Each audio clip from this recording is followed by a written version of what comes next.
David Copperfield by Charles Dickens, Chapter 42, Mischief. My narrative proceeds to Agnes with a thankful love. She came with her father on a visit of a fortnight to the doctor's. I was not much surprised to hear from her that she had engaged to find a lodging in the neighborhood for Mrs. Heep, whose rheumatic complaint required change of air, and who would be charmed to have it in such company. Neither was I surprised when, on the very next day, Uriah, like a dutiful son, brought his worthy mother to take possession. "You see, Master Copperfield," said he, as he forced himself upon my company for a turn in the doctor's garden, "where a person loves, a person is a little jealous, leastways anxious to keep an eye on the beloved one." "Of whom are you jealous now?" said I. "Thanks to you, Master Copperfield," he returned, "of no one in particular just at present. No male person, at least." "Do you mean that you are jealous of a female person?" He gave me a sidelong glance out of his sinister red eyes and laughed. "Really, Master Copperfield," he said, "I should say Mister, but I know you'll excuse thee a bit. I've got into you're so insinuating that you draw me like a corkscrew. Well, I don't mind telling you," putting his fish-like hand on mine, "I'm not a ladies' man in general, sir. I never was with Mrs. Strong." His eyes looked green now, as they watched mine with a rascally cunning. "What do you mean?" said I. "Why, though I am a lawyer, Master Copperfield," he replied with a dry grin, "I mean just at present what I say." "And what do you mean by your look?" I retorted quietly. "By my look? Dear me, Copperfield, that's a sharp practice. What do I mean by my look?" "Yes," said I, "by your look." He seemed very much amused, and laughed as heartily as it was in his nature to laugh. After some scraping of his chin with his hand, he went on to say, with his eyes cast downward, still scraping very slowly, "Ah ha, ah ha, ah ha, ha. When I was but an humble clerk, she always looked down upon me. She was forever having my Agnes backward and forward at our house, and she was forever being a friend to you, Master Copperfield. But I was too far beneath her myself to be noticed." "Well," said I, "suppose you were." He left off scraping his chin and sucked in his cheeks until they seemed to meet inside, keeping his sidelong glance upon me all the while. "She is one of your lovely women, she is," he perused, when he had slowly restored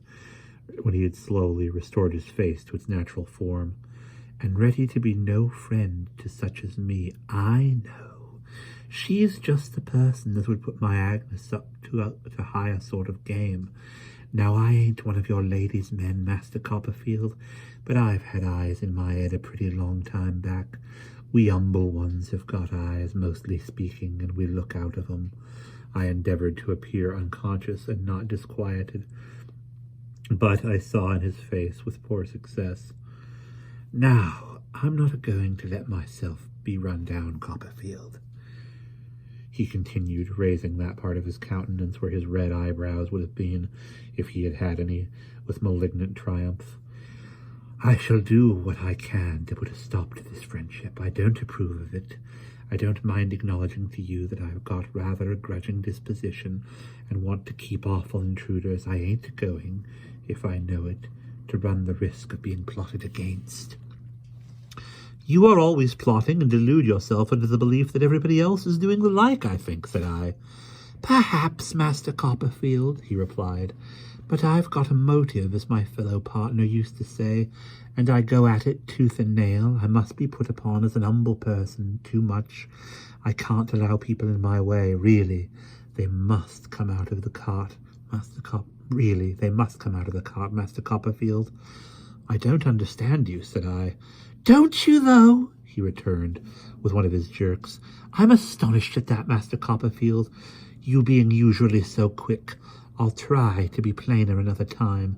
Is that Mr. Malden on horseback ringing at the gate, sir?" "It looks like him," I replied as carelessly as I could. Uriah stopped short, put his hands between his great knobs of knees, and doubled himself up with laughter. With perfectly silent laughter, not a sound escaped from him. I was so repelled by his odious behavior, particularly by this concluding instance, that I turned away without any ceremony and left him doubled up in the middle of the garden like a scarecrow in want of support. It was not on that evening, but, as I well remember, on the next evening but one, which was a Saturday, that I took Agnes to see Dora.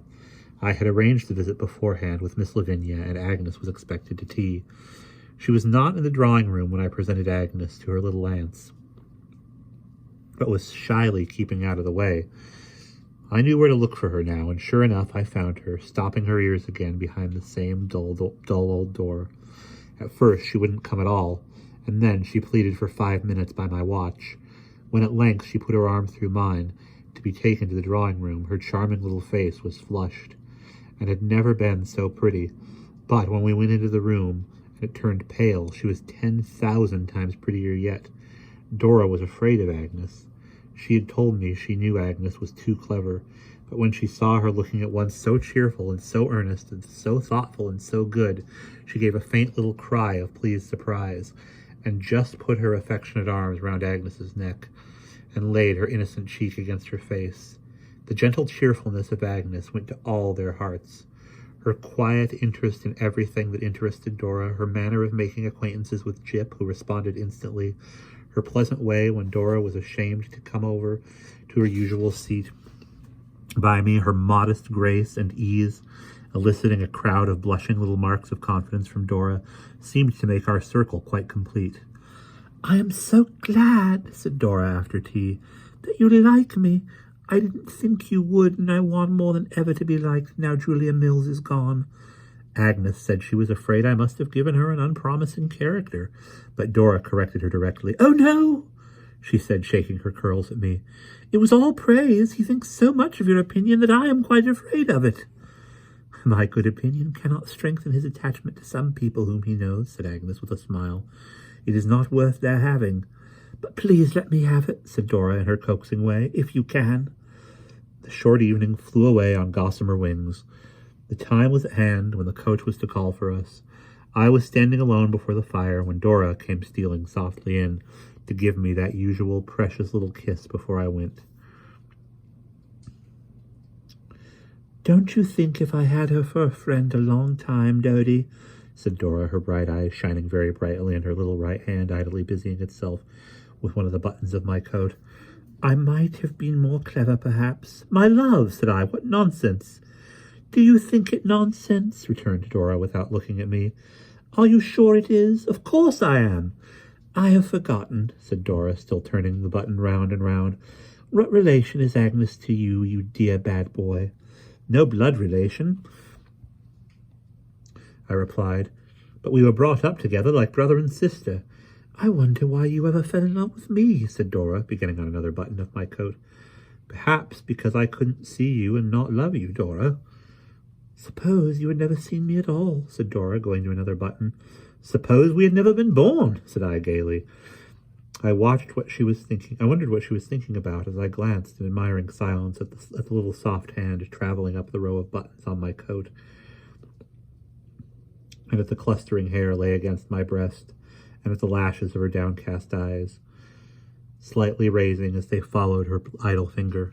At length, her eyes were lifted up to mine, and she stood on tiptoe and gave me, more thoughtfully than usual, that precious little kiss, once, twice, 3 times, and went out of the room. There was a hurried but affectionate parting between Agnes and herself, and Dora was to write to Agnes, who was not to mind her letters being foolish, she said, and Agnes was to write to Dora, and they had a second parting at the coach door, and a third when Dora, in spite of the remonstrations of Miss Lavinia, would come running out once more to remind Agnes at the coach window about writing and to shake her curls at me on the box. Never had I loved Dora so deeply and truly as I loved her that night. When we had again alighted and were walking in the starlight along the quiet road that led to the doctor's house, I told Agnes it was her doing. "When you were sitting by her," said I, "you seemed to be no less her guardian angel than mine. And you seem so now, Agnes. A poor angel, she returned, but faithful. I glanced at the serene face looking upward and thought it was the stars that made it seem so noble. There has been no change at home, said Agnes after a few moments. No fresh reference, said I, I wouldn't distress you, Agnes, but I cannot help asking, to what we spoke of when we parted last. No, none, she answered. I have thought so much about it. You must think less about it. Have no apprehensions from me, Trotwood, she added after a moment. The step you dread my taking I shall never take. We were now within the little courtyard of the doctor's cottage. It was growing late. There was a light in the window of Mrs. Strong's chamber, and Agnes, pointing to it, bade me good night. I had engaged a bed at a decent alehouse close by, and was going out at the gate, when, happening to turn my head, I saw a light in the doctor's study.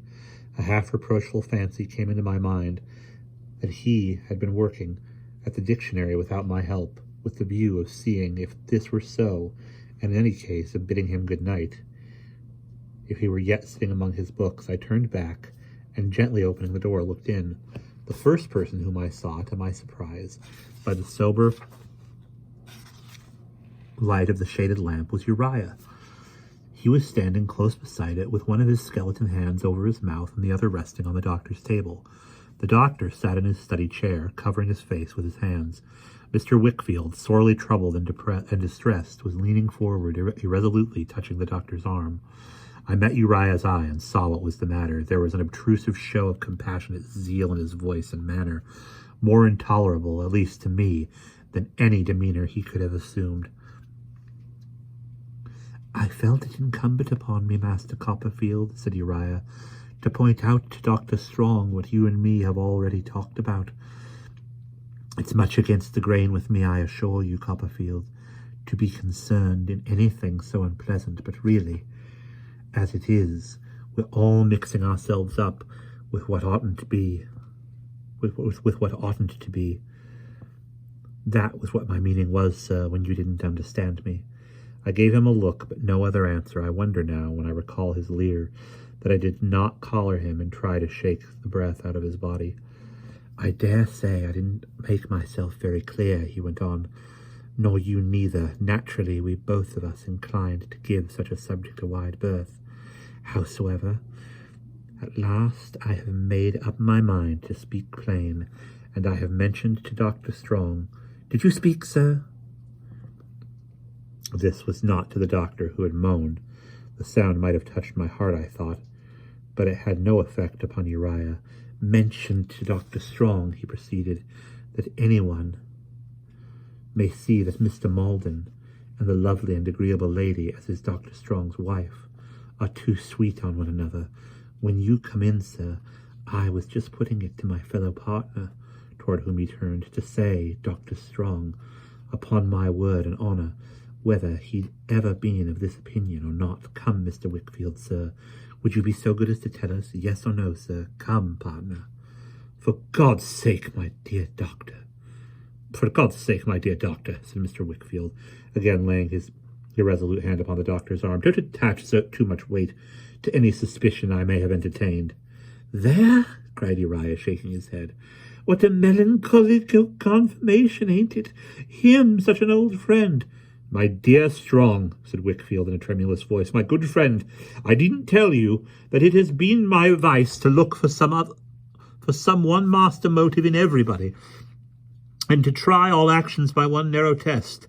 I have fallen into such doubts as I have had through this mistake. You have had doubts, Wickfield? Said the doctor without lifting his head.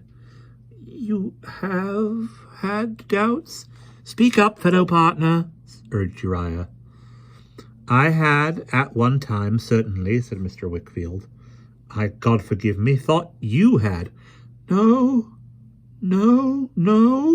returned the doctor in a tone of most pathetic grief. So I found, said Mr. Wickfield, but I thought that in a case where there was so much disparity in point of years... That's the way to put it, you see, Master Copperfield, observed Uriah,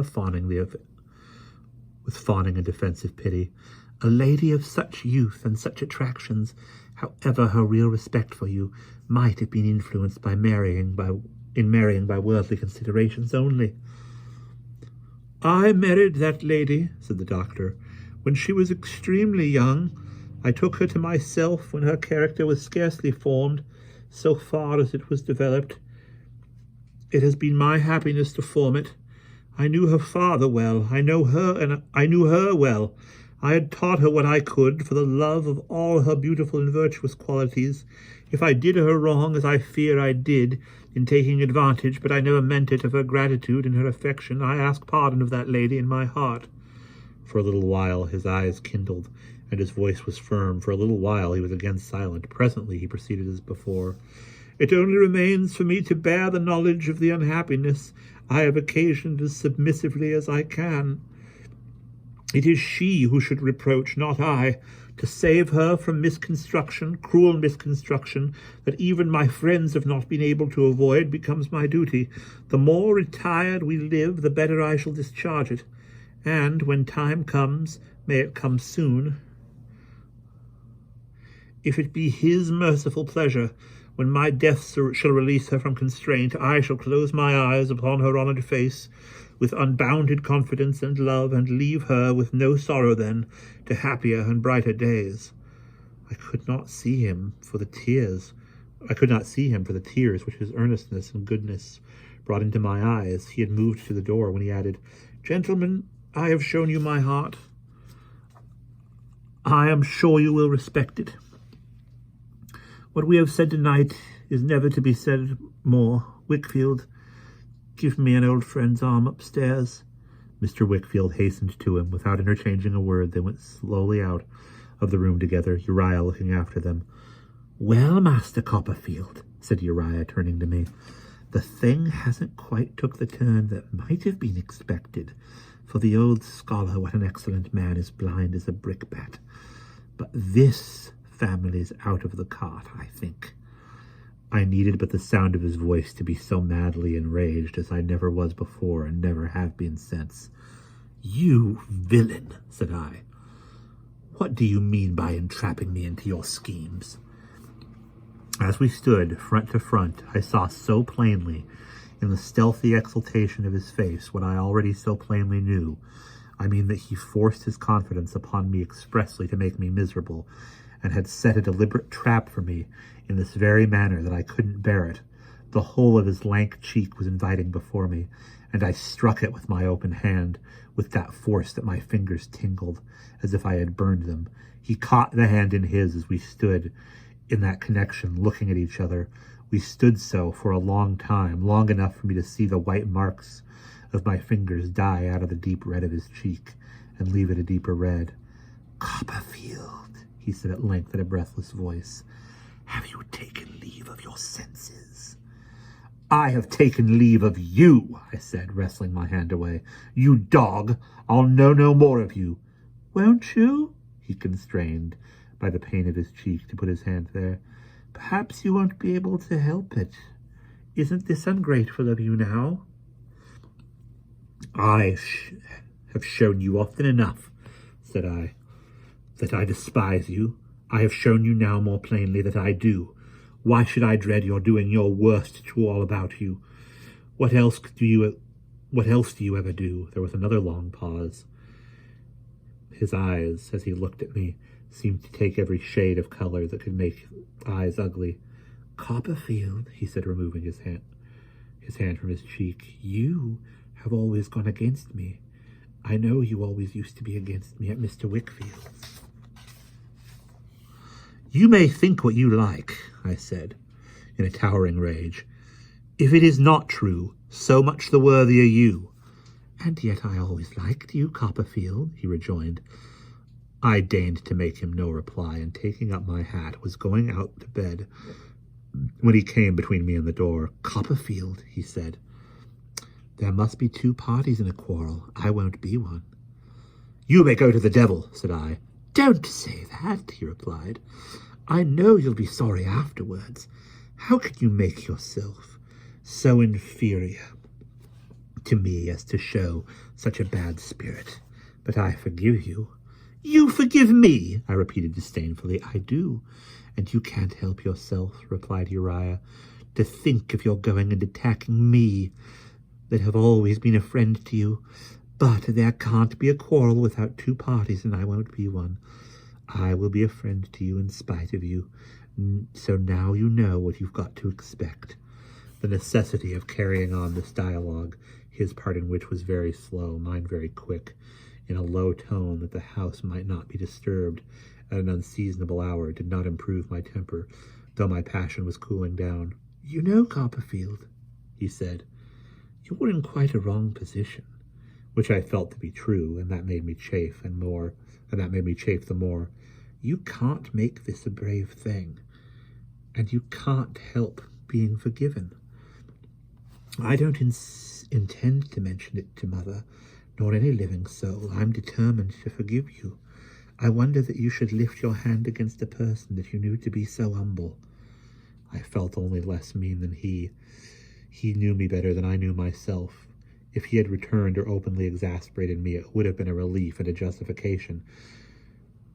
But he had put me on a slow fire, on which I lay tormented half the night. Agnes and her father had been gone a week before we resumed our usual work. On the day preceding its resumption, the doctor laid an injunction on me, in a few affectionate words, never to refer to the subject of that evening. I had confided to my aunt, but to no one else. It was not a subject I could discuss with Agnes, and Agnes, certainly, had not the least suspicion of what had passed. Neither, I felt convinced, had Mrs. Strong then. Several weeks elapsed before I saw the least change in her. It came on slowly like a cloud when there is no wind. Gradually an unhappy shadow fell upon her beauty and deepened every day.